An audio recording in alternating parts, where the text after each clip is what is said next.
आसान है। Please sir.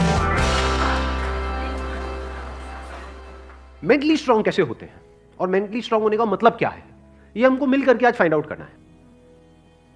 पहले ये देखना है कि फिजिकली स्ट्रांग होने का मतलब क्या। सर फिजिकली स्ट्रांग को कह सकते हैं कि जिसके पास स्ट्रेंथ, स्टैमिना और एंड्योरेंस तीनों हो तो उसे फिजिकली फिट कह। Excellent point, let's give a big hand for him.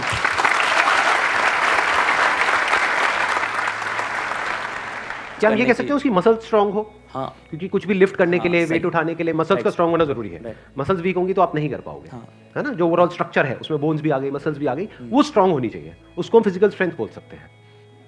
अभी यही फंडे जो हम फिजिकल में देख रहे हैं, इसी को मेंटली देख करके और फिर समझने की कोशिश करेंगे स्टेप बाय स्टेप कि उसका मतलब क्या। कि फिजिकल स्टेमिना तो हमको समझ आता है कि फिजिकली हम जल्दी ना थके। कोई बंदा है उसने थोड़ा बहुत काम किया एकदम से थक गया, तो इसका मतलब फिजिकली स्ट्रांग नहीं है।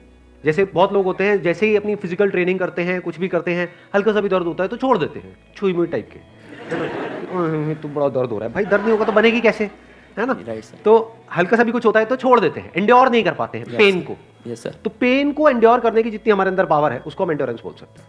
सर मेरे हिसाब से फिजिकली स्ट्रांग होने का मतलब ये है कि सबसे बड़ी चीज़ ये है कि बीमारियों से दूर होना चाहिए उसे। अगर मतलब कई बार ऐसा होता है कि हमें फिजिकली स्ट्रांग दिख रहा है पर्सन, बट वो होता नहीं है। यानी कि एक बंदा हो सकता है वो फिजिकली हमको स्ट्रांग बाहर से दिख रहा हो और वेट भी बहुत अच्छा लिफ्ट कर रहा हो, और लेकिन उसकी इम्यूनिटी वीक हो। Yes sir. तो हम कह सकते हैं अंदर से वो बंदा कितना स्ट्रांग है, यानी कि जो भी डिजीजेज है, मतलब जो भी बीमारियां हैं, उनसे लड़ने की उसके अंदर कितनी पावर है उसकी बॉडी के अंदर। Yes sir. एक तो फिजिकल पावर, एक है उसकी इम्यूनिटी हम बोल सकते हैं। Yes sir. अब एक एक करके इन पॉइंट को देखते हैं कि मेंटल स्ट्रेंथ में किस तरीके से हम अप्लाई कर सकते हैं। सबसे पहले बात हमने करी फिजिकली स्ट्रांग होने का मतलब क्या, स्ट्रेंथ। मतलब आप कह लो वेट उठाना है। जैसे कहीं हम जा रहे हैं रेलवे स्टेशन पे, यहाँ पे, वहाँ पे, एयरपोर्ट पे, और अगर दोनों हाथ में पूरा भारी भारी पूरा भरा हुआ लगेज है, जैसा हम लोग इंडियंस ज़्यादातर लेकर के जाते हैं, लगेज बंदे से भारी होता है, तो सही है नहीं है? तीन तीन बंदे बैठ बैठ करके उसको पैक कर रहे होते हैं घर पे, माँ चढ़ी होती है और साथ में बच्चे भी, बेटा तू भी आ जा, तू भी आ जा, पति अरे तू क्या देगा, इधर बैठ। सारे बैठे हुए हैं और उसको बंद कर रहे हैं, फिर उसको उठा रहे हैं, है ना। तो कहने का मतलब है कि अगर आपकी मसल स्ट्रांग है तो आप उठा लोगे, एफर्टलेसली उठा लोगे।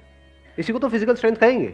एक है बहुत एफर्ट लगा के आपको कुछ छोटा सा काम करना पड़ रहा है, एक है बहुत बड़ा काम भी आप कर रहे हो बिना किसी एफर्ट के। क्यों? क्योंकि आपकी बॉडी स्ट्रांग है, आपकी मसल स्ट्रांग है। बिल्कुल इसी तरह से थिंकिंग मसल्स, यानी कि कोई प्रॉब्लम आई तो आप ये देख सकते हो आपकी थिंकिंग मसल्स कैसी है, बेस्ड अपॉन कि आपका रिएक्शन कैसा है जब कोई आपकी लाइफ में प्रॉब्लम आती है। तीन सिचुएशंस हैं यहां पे, तीनों को एक एक करके देखते हैं। एक है कोई बड़ी प्रॉब्लम आई हमारे सामने और हमने अपने हथियार डाल दिए और हम एकदम से परेशान हो गए, तो हम क्या कहेंगे, हमारी मेंटल मसल्स कैसी है, वीक है। मतलब बिल्कुल ऐसा हो गया कि लगेज थोड़ा सा भारी है तो लगेज भारी है मैं नहीं उठाऊंगा। अरे भाई अपने आप को स्ट्रांग कर, मैं आगे ट्रैवल नहीं करूंगा। क्यों? क्योंकि लगेज भारी है, मैं तो यही रहूंगा, बस स्टैंड पे ही रहूंगा, मैं नहीं जाऊंगा। आप हंस रहे हो लेकिन ऐसे हम करते हैं लाइफ में। कोई बड़ी प्रॉब्लम आई तो हम क्या करते हैं, अपने हथियार डाल देते हैं, मतलब वी गिव अप,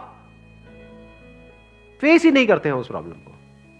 ऐसी कोई प्रॉब्लम नहीं है जिसका सॉल्यूशन ना हो इस दुनिया में। अगर प्रॉब्लम है तो सॉल्यूशन भी है, बट सॉल्यूशन तक पहुंचने के लिए we need thinking muscles, we need to think a lot in the right direction. और ये राइट डायरेक्शन और रॉन्ग डायरेक्शन क्या है? राइट डायरेक्शन मतलब solution oriented approach, wrong direction मतलब प्रॉब्लम ओरिएंटेड अप्रोच, कि हम प्रॉब्लम में ही जाकर के स्टक हो गए हैं, बस उससे आगे बढ़ ही नहीं रहा है हमारा दिमाग।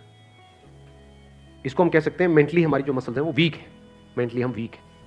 दूसरा सिनेरियो क्या है, कोई प्रॉब्लम आई, उससे हम लड़े और लड़ने के बाद में बहुत एफर्ट लगाया, बहुत दिमाग लगाया, बहुत मेहनत करी, लड़े और जीत गए, मतलब उस प्रॉब्लम का हमने सॉल्यूशन निकाल लिया। क्या हम कह सकते हैं कि आप मेंटली बहुत स्ट्रांग हो? नो। व्हाई? एग्जैक्टली बिकॉज आपको बहुत एफर्ट लगाना पड़ रहा है। समझ गए ना? हाँ, जैसे कोई बैग उठाना है तो बहुत एफर्ट लगाना पड़ रहा है जी, दोनों हाथ लगा दिए और ये घसीट घसीट के जा रहे हो और पहुंच गए, कह रहे हो हाँ मैं तो ये मैं तो वो। भाई कुछ नहीं, तेरी कमर में लचक आ चुकी है। The second scenario is better than the first scenario but not as good as the third scenario. Third scenario क्या है? बड़ी से बड़ी भी कोई प्रॉब्लम आई हमारी लाइफ में, हम पहले ही उसके लिए तैयार थे और ऐसे सॉल्यूशन निकल के आ गया। मतलब वो प्रॉब्लम जो दुनिया के लिए बहुत बड़ी है, जिसको देख करके लोग डरने लग जाते हैं, वो प्रॉब्लम आपके सामने आई, ऐसे सॉल्यूशन निकल गया, एफर्टलेसली काम हो गया। यानी एक बैग आपके पास में है 50 किलो का, ऐसे उठा लिया हल्के में, मतलब लोगों को देखने में लग रहा है कि अरे बैग तो बहुत हल्का है। बैग हल्का नहीं है, उस बंदे में दम है। तो कैसे लाइफ की मुश्किल से मुश्किल प्रॉब्लम्स को भी आप आसान से आसान बना सकते हो, कितना आसान बना सकते हो कि ऐसा लगे अरे इस बंदे को तो कोई एफर्ट ही नहीं करना पड़ रहा है। उसी को तो कहेंगे मेंटल स्ट्रेंथ, मेंटली स्ट्रांग होना। इसको अगर मैं समअप करूं, जो भी अभी तक मैंने कहा है उसको एक लाइन के अंदर अंदर, तो वो क्या है? एक कैटेगरी होती है लोगों की जो सिंपल से सिंपल प्रॉब्लम्स को भी कॉम्प्लिकेटेड बना देते हैं अपने माइंड में। 99% लोग ऐसे ही हैं इस दुनिया में। सिंपल सी प्रॉब्लम है, कुछ भी नहीं, उसको भी इतना कॉम्प्लिकेटेड किया हुआ है जैसे पता नहीं क्या हो गया, हुआ बना दिया है पूरा का पूरा। और दूसरी कैटेगरी होती है लोगों की, ऐसे बहुत कम लोग होते हैं, वही होते हैं जिन्होंने एक्चुअल में काम किया होता है अपनी मेंटल मसल्स के ऊपर। वो कौन होते हैं? जो कॉम्प्लिकेटेड से कॉम्प्लिकेटेड प्रॉब्लम्स होती हैं उनके सामने, जिसको देख करके बंदा कहे अरे यार ये तो बहुत कॉम्प्लिकेटेड है, उसको भी सिंपल बना देते हैं। जैसे फॉर एग्जांपल आपकी कोई रिलेशनशिप है किसी के साथ में और वहां पे बहुत क्लैशेस चल रहे हैं, बहुत मेजर कुछ इश्यूज हो रहे हैं। एक तो ये आपस में हम लड़ते मरते रहे कुत्ते बिल्ली की तरह, जैसे ज्यादातर घरों में होता है। उसका कोई सोल्यूशन निकल पाएगा कभी भी? नहीं। तो हमें क्या करना होगा? समझना होगा इस रिलेशनशिप में प्रॉब्लम है क्या। अज्यूम नहीं करना है पहले से कि प्रॉब्लम उसमें है या प्रॉब्लम मुझ में ही है। ये भी एक विक्टिम मेंटालिटी होती है, मेरे में ही कमी है, वो तो सब सही है बस मेरे में ही कमी है। ये भी बड़ी गंदी मेंटालिटी होती है, विक्टिम मेंटालिटी। या फिर तुझ में प्रॉब्लम है, मैं सही हूं तू गलत है। तो पर्सन को ना देखा जाए कि वो या वो, प्रॉब्लम को समझा जाए। प्रॉब्लम एग्जैक्टली क्या हो रही है रिलेशनशिप, वो जो क्लैश हो रही है उसकी जड़ क्या है, उसका कॉज क्या है। अगर वो हमको समझ आ जाता है बारीकी से, तो क्या वो प्रॉब्लम जड़ से ठीक नहीं हो जाती? और अगर हम उसको ना समझे और ऊपर ऊपर से ठीक करने की कोशिश करें, क्या वो कभी भी ठीक हो सकती है? कोई भी मिल करके क्या उसको ठीक करवा सकता है उस प्रॉब्लम को? जैसे दो लोगों के बीच में प्रॉब्लम हो रही है, कोई तीसरा आ जाए उनके बीच में मीडिएटर बन करके, मैं सॉल्व करवा दूंगा तुम्हारी प्रॉब्लम, तो कुछ देर के लिए तो वो समझौता करा सकता है, लेकिन अगर परमानेंट उसका सोल्यूशन चाहिए तो वो कैसे होगा? या तो दोनों को या दोनों में से किसी एक को बारीकी से समझना होगा नेचर ऑफ प्रॉब्लम क्या है। And that could be very simple. समझ गए? मतलब लगता क्या है, ये स्पेशली जो रिलेशनशिप्स की जो प्रॉब्लम्स होती है वो बहुत ही कॉम्प्लिकेटेड होती है, एक्सट्रीमली कॉम्प्लिकेटेड। समझ ही नहीं आ रहा था क्या करें क्या ना करें। कई बार होता है कि बहुत ही सिंपल होता है उसका सोल्यूशन।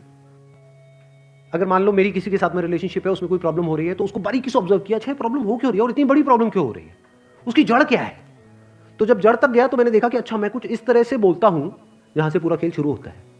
अगर मैं ये ना बोलूं तो, और इसकी जगह ये बोल दूं तो क्या खेल अलग डायरेक्शन में नहीं चला जाएगा?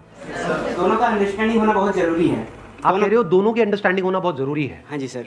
ध्यान से समझना, अब ये प्रॉब्लम ओरिएंटेड अप्रोच है, सॉल्यूशन ओरिएंटेड अप्रोच है। ये प्रॉब्लम ओरिएंटेड अप्रोच है जिसका कोई दुनिया में सॉल्यूशन नहीं है। ये बिल्कुल ऐसा है कि सरकार को तो अपना काम अच्छे से करना चाहिए, ये जो चाहिए है ना, ये हम इंडियंस की नस नस में दौड़ रहा है।